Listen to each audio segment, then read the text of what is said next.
Good evening. Thank you for coming tonight. I'd like to introduce myself and the committee who is sponsoring this forum tonight for the candidates forum. We are the Community Advisory Committee and for the Mount Diablo School District. And we're an active committee. In accordance with the requirements, the committee is called to advise the Board of Education about issues related to special education. The committee fulfills duties in accordance with the state education code and bylaws. Each member is required to participate on committees and support all activities. We are a very robust group of few women and men, and we're very active with the board, the current board and hopefully the new board. We like to work together and have a two-way street. So we're looking forward to hearing from you tonight. And I am Dorothy Weisenberger, and I am the Community Advisory Committee Chair.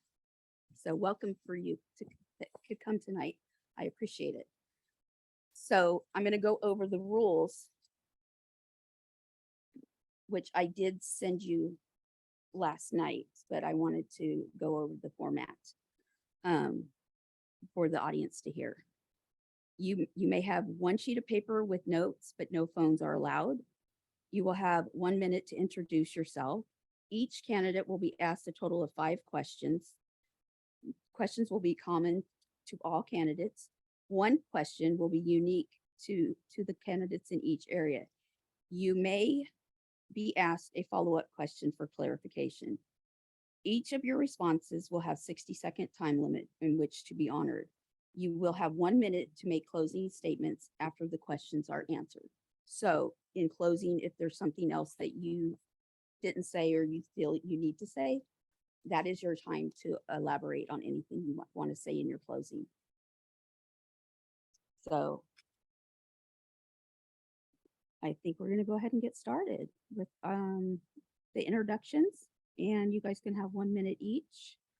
And I'm going to start with Area 1, Deborah Mason, 1 minute. Okay, my name's Deborah Mason.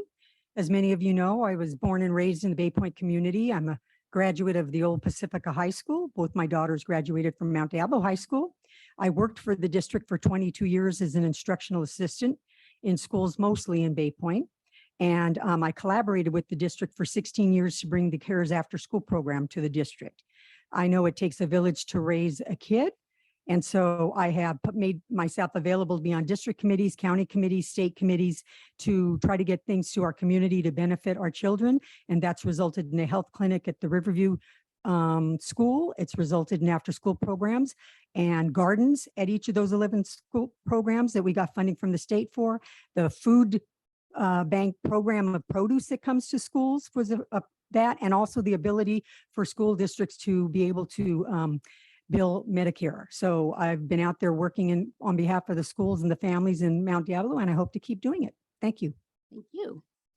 And same thing, opening statement, Area 1, AJ Fardilla.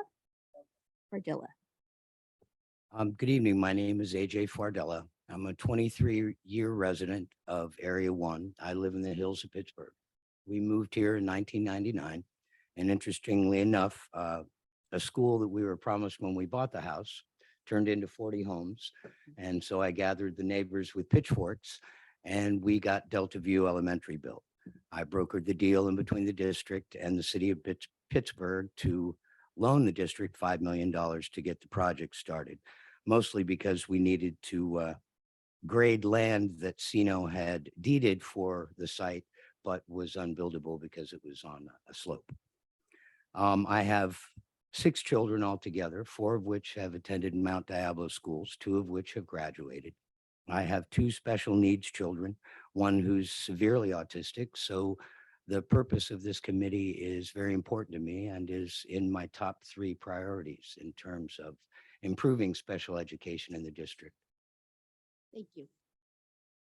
And Sharice Collins, Area 4, your opening statement. Thank you. Hi, I'm a parent with 2 children in the Mount Diablo schools running for re-election to school board to continue promoting excellent education for every student. My husband and I live with our dog, chickens, and our kids in trustee area 4 right near Foothill Middle School. I have an engineering degree from Stanford and a master's in public administration and education policy from the University of Washington.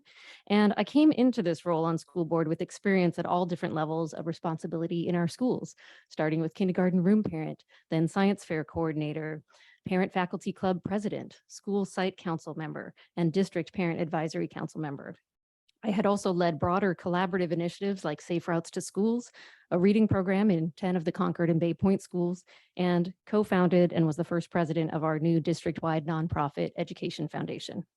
I believe in continuous learning, and so while serving on school board, I completed the Master's in Governance course, which prepared me to lead as president of our school board last year as well.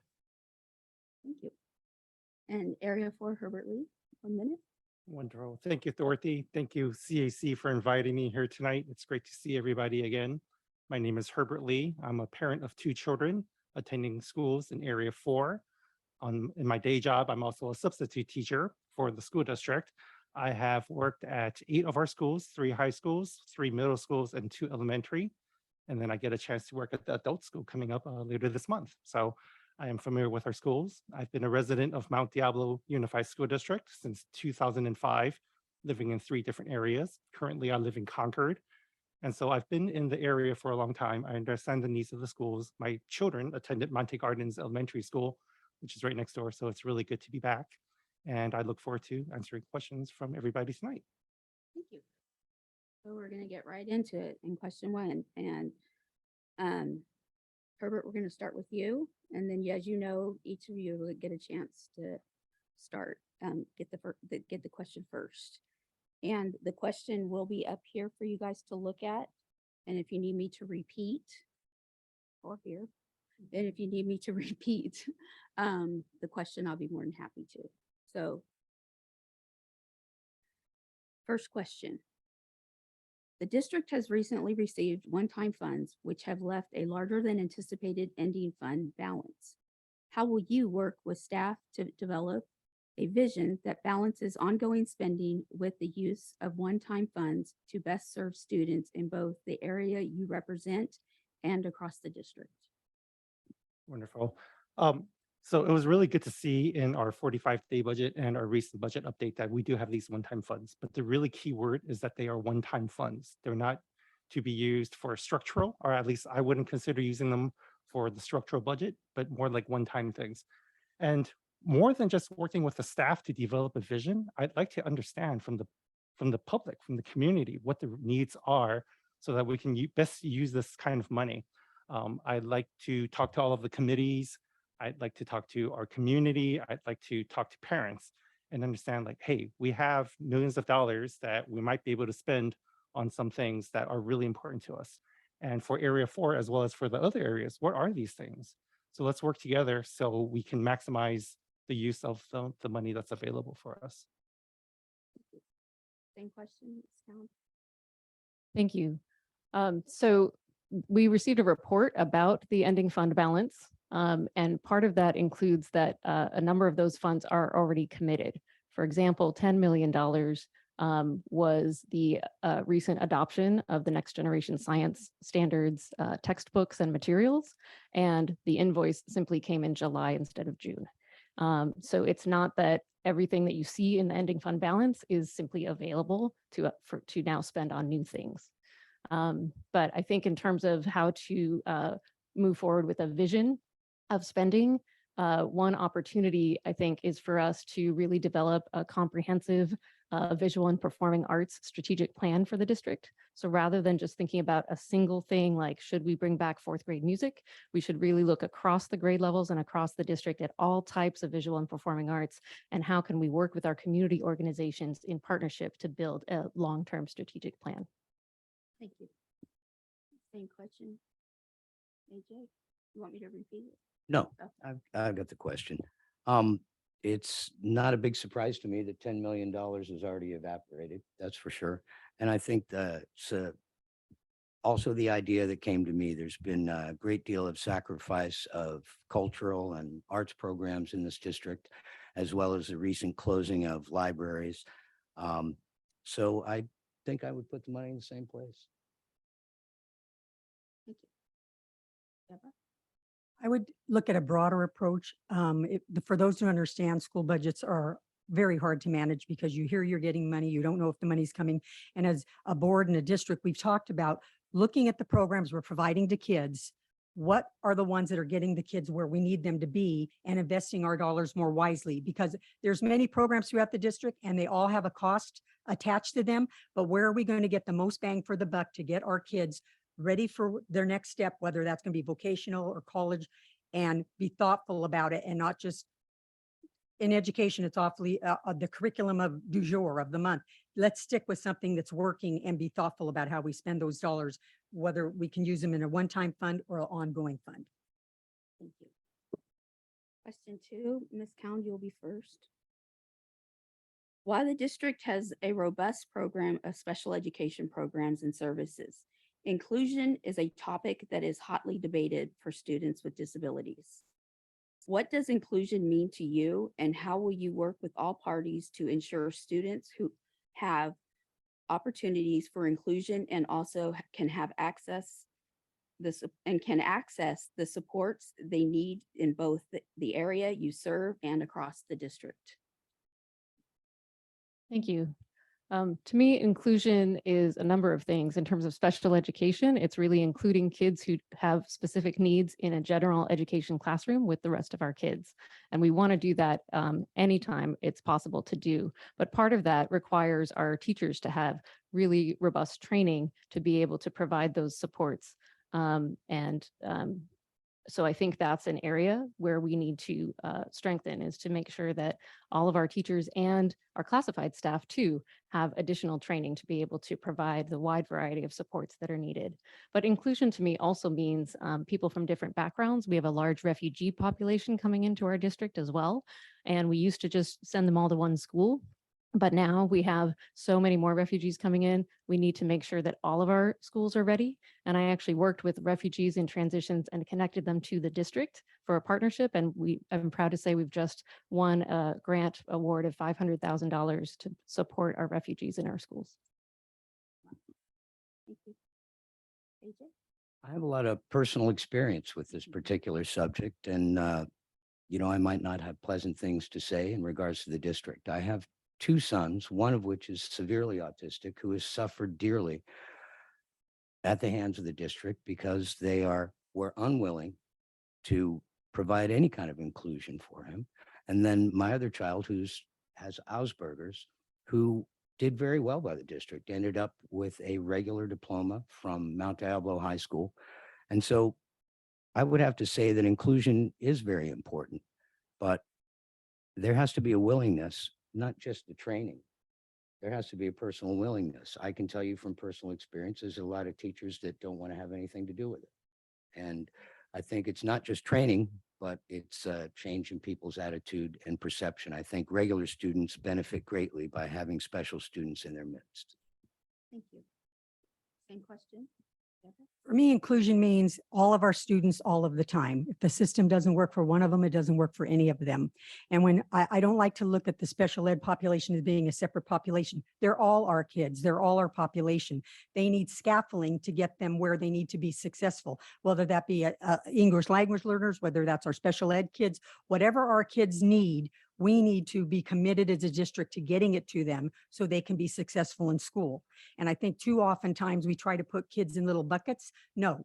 And even though it's by area now, it's all of our district, all of the time for all of our kids. And I think the role of the board is to keep that forefront, make sure that's the goal we're going toward, and communicate with our superintendent to make sure everything we're doing is getting us to that outcome. I got a follow-up question for you, Deborah.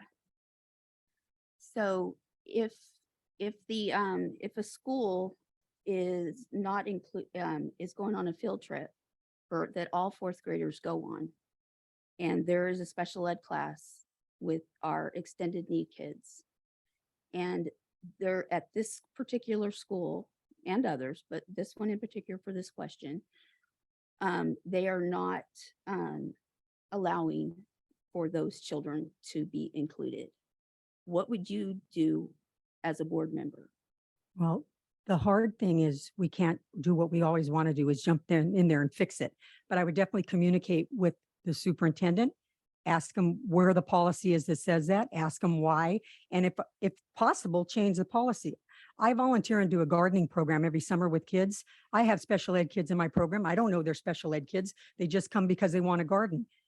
I deal with the kids at whatever level they're at. I can't imagine why they would not be allowed to go on a field trip. And I think that would be something, again, as a board, you look at the policy, what's behind it, what drives it, and how can we make it better for our students?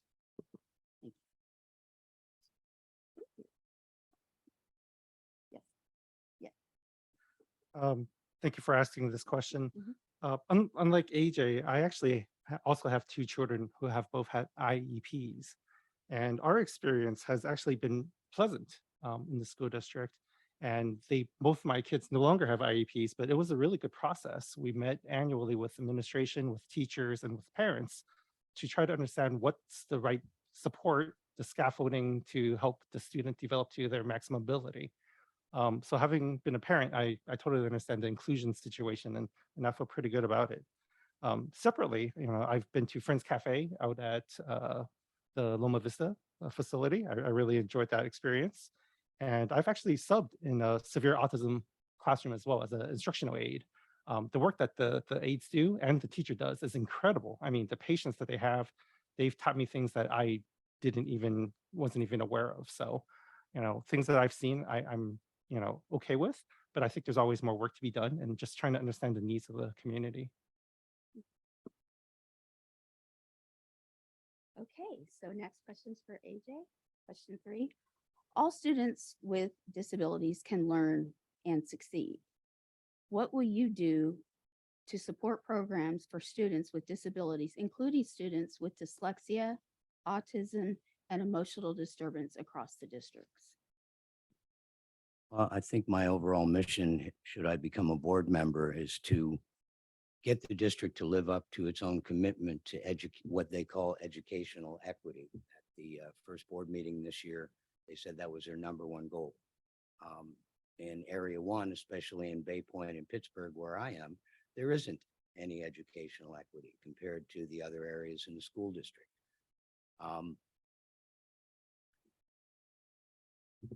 Personally, it's going to take more money.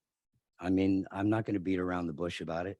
I mean, the amount of money that they're offering for special education assistants, $16 an hour for the kind of work they have to do and the kind of training they have to get before they're allowed in the classroom, is preposterous. There's plenty of positions that are not filled in this district, especially when it comes to one-on-ones or one-on-twos, whatever the IEP prescribes. And I would put more money toward it because that's what it's going to take. Thank you. Same question, Deborah? I think we have to continue to try to find qualified staff, which is hard right now. It's been a struggle this year. We have to do all we can to get qualified teachers in there. And like I probably in the first question addressed, we need to spend the money to provide the scaffolding that those kids need. Sometimes it's a certain kind of glasses, sometimes it's an instrument. Whatever the kids need, we need to be prepared to fund. And I've never, on my whole time on the board, voted against anything that was an access to our special ed program, because those kids have special needs. I don't agree with my friend over here that things aren't equitable. I think we've come a long way with equity, particularly in Bay Point. We have some of the best administrators. We have some of the best programs that exist throughout the district. But I think it's just a matter of always keeping those kids in our forefront and looking when we're doing our budget to make sure we have the funds to support them. Thank you. Herbert, same question. Great. So again, my experience is completely different. I think we need to understand that the students are being supported with the right resources, that their IEPs in place are appropriate, and that they're being followed by everybody. I think that the parents are the best advocate for their children, and therefore they need to lead the way. But I've worked well with the speech therapist. I've worked well with administration, and they were always open to my follow-up and my questions. So I never had any concerns about that. When I do sub, I look for 504 and IEP folders to try to understand the students, to take a quick glance to see what the needs are. So that is available for for people in the classroom. Teachers have access to that and they let the substitutes know. So I wanted to assure you that, people understand that and see that. So I think just the big support is making sure that things are set up correctly or and things are in the right place and go from there. Okay, I'm gonna do a follow-up Hmm? question with you. So dyslexia in our district is a hot topic right now and has needed some help for a long time coming. As a parent of 3 kids with dyslexia, I ask you, would you support, it's a 2-part, would you support the kindergarten, our district having a policy, even if the state doesn't start the policy of us testing our incoming kindergartners, and also finding a reading program? Would you support a reading program for all kids that includes kids with dyslexia? Yeah. So with dyslexia, as with other types of disabilities, I think it's really important to understand what the needs are. I'm not an expert in any of these areas myself. I think it's really important to work with the district as well as with the parents and other experts to try to understand what the needs are and how to get that accomplished. I think it's really important. I do have friends with autism as well as children with autism as well as with dyslexia and other special needs. I think everybody deserves the best education that they can get. And I would be very open-minded to try to understand what the needs are, how much it would cost, because there are cost implications to everything, and then try to make the best decision that I can based on all the inputs that I get. Same question. You want me to repeat it? Thank you. No, I can read it up Okay. here. Thank you. Mhm. So I think, first of all, to support programs for these students, one of the things that we can do is really champion the programs that we already have that are successful in our district. Our social emotional educational collaborative I just got notice that we won a Golden Apple Award for this amazing program that collaborates with county behavioral health and mental health services at multiple sites across our whole district. And I'm not sure that everyone knows that this fantastic program exists. So championing it and making sure that parents are aware of it as well. As far as dyslexia, we really need a district-wide screener for dyslexia. And I've been working with, and I think our district can continue to work in partnership with our CAC dyslexia subcommittee. We have parents who have kids with autism, who have expertise in this area, who can bring in those best practices from other states that can show which screeners have been most effective. And then we need to work on our staffing shortage because that's been one of the biggest impacts.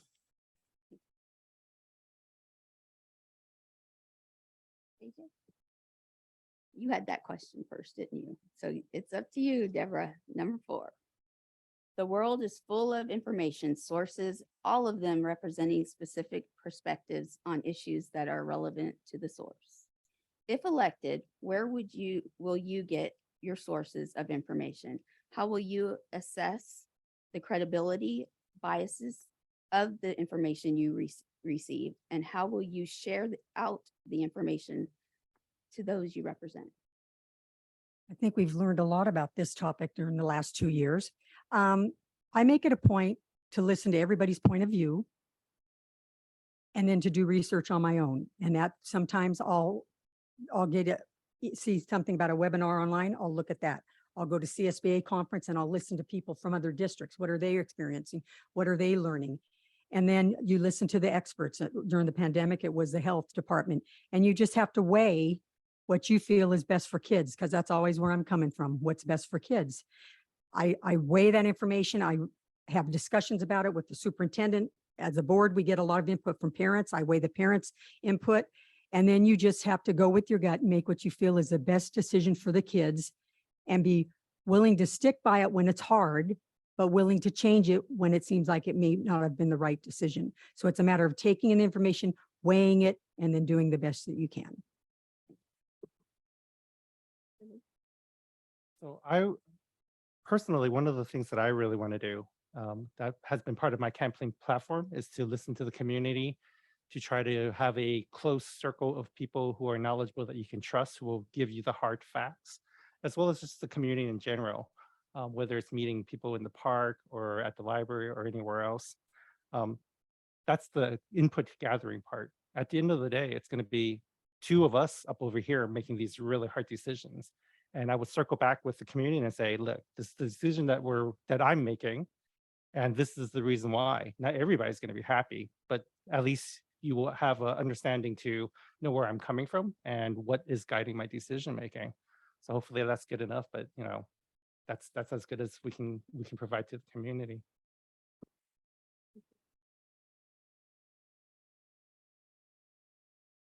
Thanks. I think it's really important that we share where we're getting our information sources from directly with the public. For example, around COVID, we weren't trying to make our own healthcare policies. We were strictly following our county and state health departments. We can also learn so much from our neighboring districts and districts across the state and nation. As our Contra Costa County School Board Association president for a couple of years, the last few years, I interacted and shared best practices with other school districts, San Ramon, Walnut Creek, Pittsburgh, and like Trustee Mason said, at the State School Boards Conference, we learn a lot as well. I work hard to share out key resources from information sources that you can trust. And even when I'm not campaigning, all the last 4 years, I've been sharing out this kind of information to parents in the community at ChariceCown.com and through my social media sites, because there is so much really high quality information out there that we can share. Follow-up question for you. So we're now doing areas instead of the whole district getting to vote, the whole community. And so we're in each area gets to vote for their board member. If reelected, how will you be able to keep the two separate but the same? Meaning that you will be able to help your area in what their needs are and what they are asking and hear their needs, but at the same time make sure that what they want will help the whole district and won't hurt another part of the district. That's a really good question. Thank you. That was one of my concerns of us going to areas was, are the board members going to continue to together represent the whole district and what is in the best interest of all students and equity, right? But I think with our trustee areas, it does give us an opportunity to have a little bit close relationship with being able to visit and engage with people that are close by at the nearby schools. But at the same time, we need to be listening to parents and community from across the district. And we can do that through committees like CAC, right? And other district-wide planning processes that we go through, strategic planning and LCAP that we go through as well. I always go out and visit schools across the district, all the way up to Bay Point as well. So I think we need to listen to our area, but also keep the big picture in mind, which is what I did as a founder of the District-Wide Education Foundation as well, is to realize there are benefits to people in my area that also benefit the whole. AJ, your question.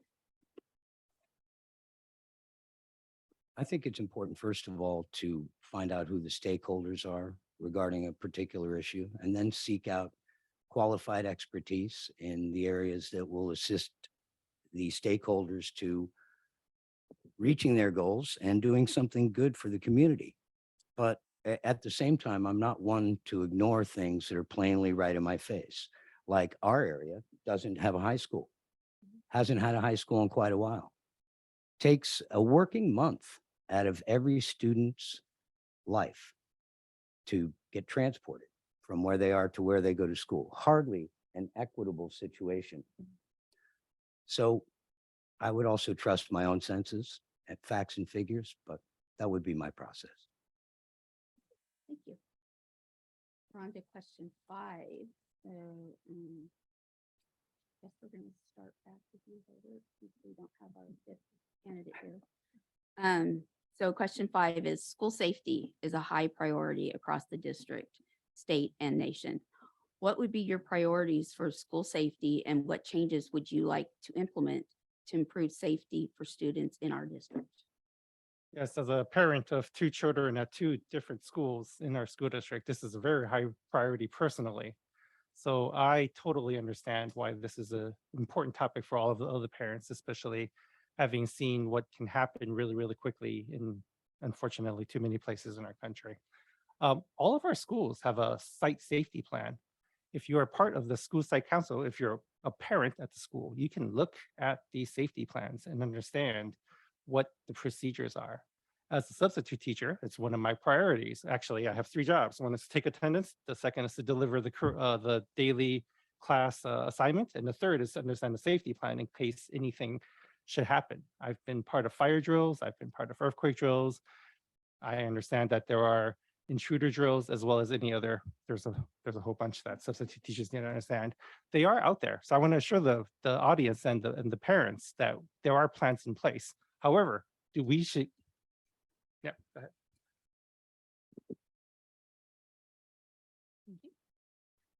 So one of the things that I've been identified as is a gun sense candidate. And what that means is that I share out the proven best practices of how to prevent gun violence in schools. This is what research has shown, what studies have shown across our nation.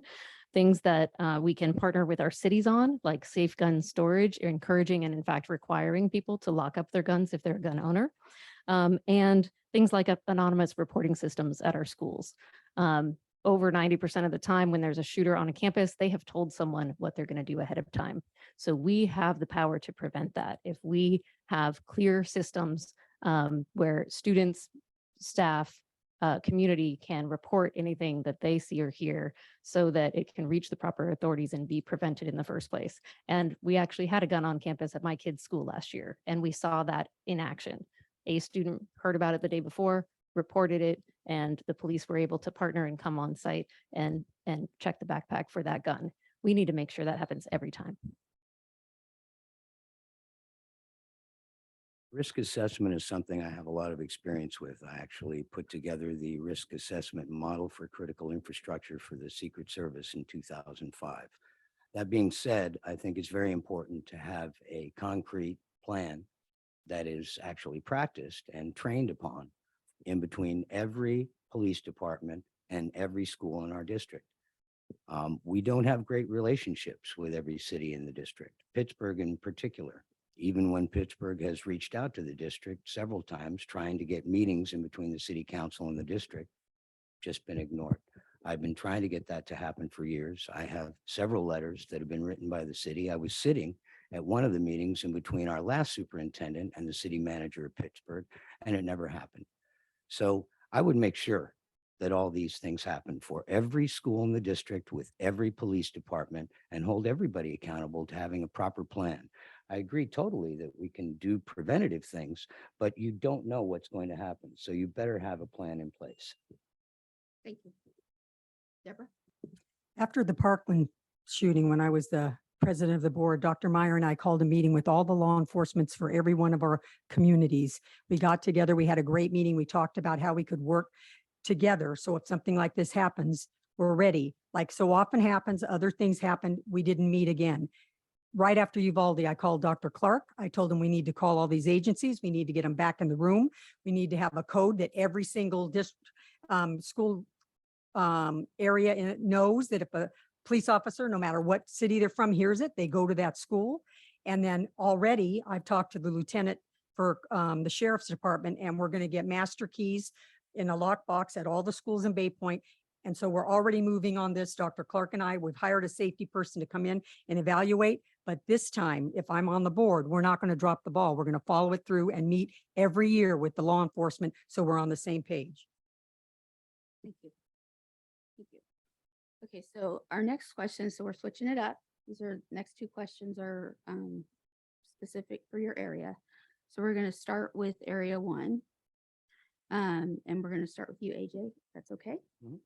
Okay, so area 1 covers Bay Point, which contains our Delta View, our most recently constructed elementary school, areas of Pittsburgh and North Concord, home of our most recently reopened elementary site, Holbrook. Given the wide geographic area and widely differing needs across the sites in area 1, what will be your top two priorities to address as a member of the board? Well, there are specific needs to the area that's immediately around me that haven't been met by the district in many, many years. I spent 7 years on the Measure C Oversight Committee here at Mount Diablo School District. And just because it came up, it was the early Measure C. So long time ago. But my point is that for us, there is a lack of infrastructure. Bay Point has lots of neighborhood schools. We have one. We have thousands of new houses that have already been built and over 6,000 more that are on their way. Not to mention that we have in Area 1, the Concord Naval Weapons Station, which the district has done horribly in cooperating with the city to provide plans for educational infrastructure in that area. I mean, that's the 800-pound gorilla in the room. And so I would work very hard to address those things.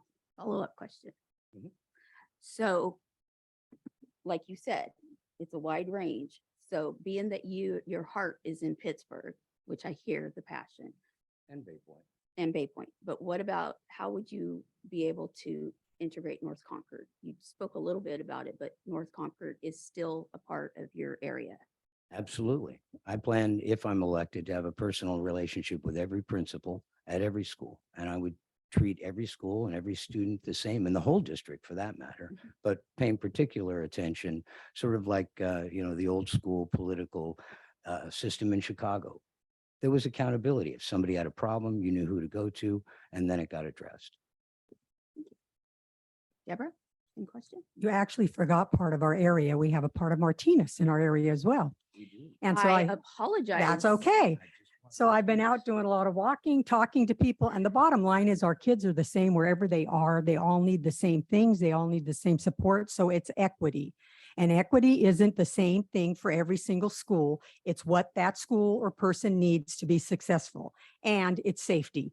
So what I would focus on is equity and safety this year. And again, it's North Concord and Pittsburgh and Bay Point, but I believe it's also Walnut Creek and Clayton and Martinez and Pacheco, whatever. If you're a school child in our district, you all deserve the same and equitable education.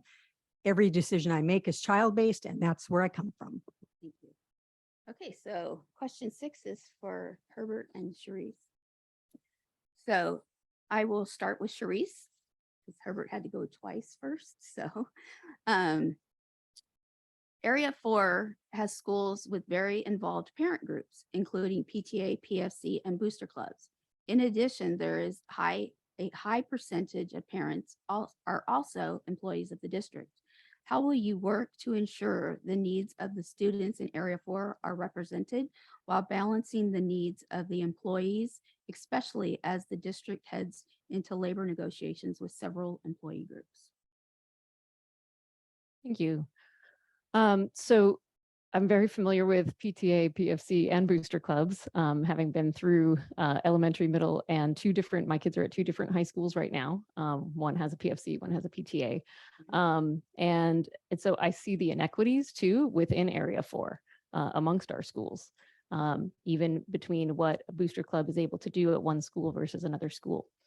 So I'm mindful of what I see at any one individual school, and thinking about what it was like for me to be a PFC president at an individual school or on that school site council. But I also, when I'm talking to people, I share with them the bigger picture. Where do they fit in? Where does this need fit in district-wide? Because there are a number of things that we can provide better as a district than an individual school. Districts, some PTAs, for example, were funding this thing called Mystery Science. They were funding it out of their individual PTA. The District-Wide Education Foundation was able to buy that district-wide cheaper and now provide it to everyone. So you can benefit both at the same time. Wow, it's like the Emmys. I love it. Same question, Herbert. All right, so I totally understand the part about the parents and employees of the district being both myself. One of the things I want to do if I were elected is to form a committee with all of the schools, representatives from all of the schools, parents mainly, and one from each of the different areas, and one from each of the committees, including like the CAC, an officially recognized committee. That way you have a breadth of the entire school district, as well as a little bit of an overweight of the school area that you do represent as the elected person from that specific area. And so you're hearing all these voices, you're trying to understand the needs of each one. You can use the LCAP as well to try to understand each local area, what their needs are, and try to do the best you can and see what you have to work with in terms of a budget, in terms of your resources, and make everything work work as well as you can, and we're the ones that are going to be accountable for that. Thank you. And under time. Okay, so we're going to start with you, Deborah, and do our closing. So you're each going to get 1 minute to say anything that you feel you need to say to the voters out there. And this is being recorded, so there's going to be an opportunity at a later date for people that want to listen before they check the box. So I just want you to take that in when you're saying this last minute of your. You'll be hard pressed to find someone who has as much passion and dedication to this district as I do, because basically it's been since I entered kindergarten back in 1965. I've been involved with the district nonstop. I have a passion for kids, for doing right by the community, for being inclusive and transparent. And I believe things are better in the Bay Point, Pittsburgh community since I've been on the board, because they have that lens to look at through when they're making decisions, what's best for our kids. And I'm running again because the last 2 years were kind of lost years. And there's some things like the College Now program that we were able to start and getting Holbrook reopened that I'm just not done with yet. I'd like to see through to the end as far as the safety and equity. So I'm hoping that you'll give me a chance to have 4 more years to try to wrap up and get us in a little stronger place. And then I'll probably quietly go off into the sunset. Thank you. AJ. If Deborah Mason had done a good job for everybody in Area 1, I would not be in this room tonight. We cannot be complacent. Complacency is what got us where we are. There is a piece of property that the district bought about 15 years ago under Dick Nickel when I was a member of the Oversight Committee. And the legal requirement for the school to be commenced building passed long ago. And it's not even on her radar. We don't have a high school anywhere in our area, but it's not anywhere on Deborah Mason's radar. She's not worried about the Concord Naval Weapons Station and 20,000 new homes, 20,000 new families that we need to plan for and make sure there's educational infrastructure. I'm not going to ignore these things. I'm not going to ignore anybody who's been treated unfairly and inequitably by this district. And there's plenty of that. To bury your head in the sand and say that everything is grand is the reason that I'm here, because it isn't, and somebody needs to do something. And I'm that person.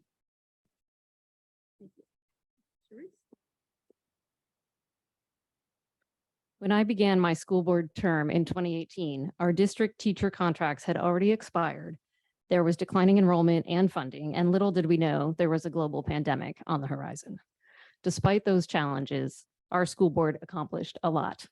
We hired Dr. Clark and worked together to successfully and safely open schools during a pandemic while improving district finances and saving taxpayers millions. We raised salaries for all teachers and staff to stay competitive in attracting the best for our students and completed contract agreements with all 5 labor groups. And yet there's still so much to do. I know people are struggling right now. I know it's painful when you're a parent of a child who needs a one-to-one aid that's not there. These are urgent problems. And I have a strong track record of results. And I've built relationships across the region to get things done. I'm committed to working together with each and every one of you to continue making progress towards welcoming, inclusive, safe schools where every student can thrive. All right, and closing it out. So my name is Herbert Lee. I am a product of our California public school system. I went K through 12 in LAUSD. I graduated from UCLA with a degree in engineering. I got my MBA from Cal State East Bay. And tomorrow morning, I'm going to be at DVC to serve as a breakfast mentor for their business administration students. I'm also going to be the acting chair for the Business Administration Advisory Board in this month's meeting. So I totally support public education. 2 of the things that I really want to do, I wanted to have parent input across the district and within Area 4 and within all of the committees so that we're getting the right voices at the table. I also want to do a lot of community listening. That's with town halls, with other types of community meetings. And I'll answer all of the emails that I receive. Send me one. I'm at Lee4, the number 4, trustee@yahoo.com. And I'll hand it back to you, Dorothy. Thank you.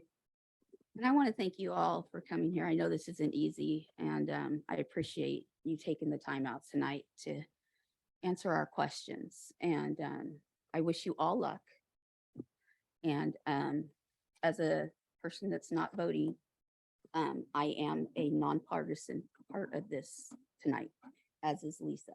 So I want to make that clear to anybody that is out there in TV land or video land, that the CAC made sure that we did this the appropriate way, and that we, as a group, decided the non-voting part of the executive committee would be the ones being in charge of the questions, and that that the ones that are voting did not get to see the questions, and that we were very transparent in that we made sure that you guys were treated equally. And in a time like this, I think it's very important, because there's too much division in our country and in this district. So with that being said, thank you so much for coming tonight, and I look forward to seeing you guys in the future. Thank you. Thank you very much. Thank you.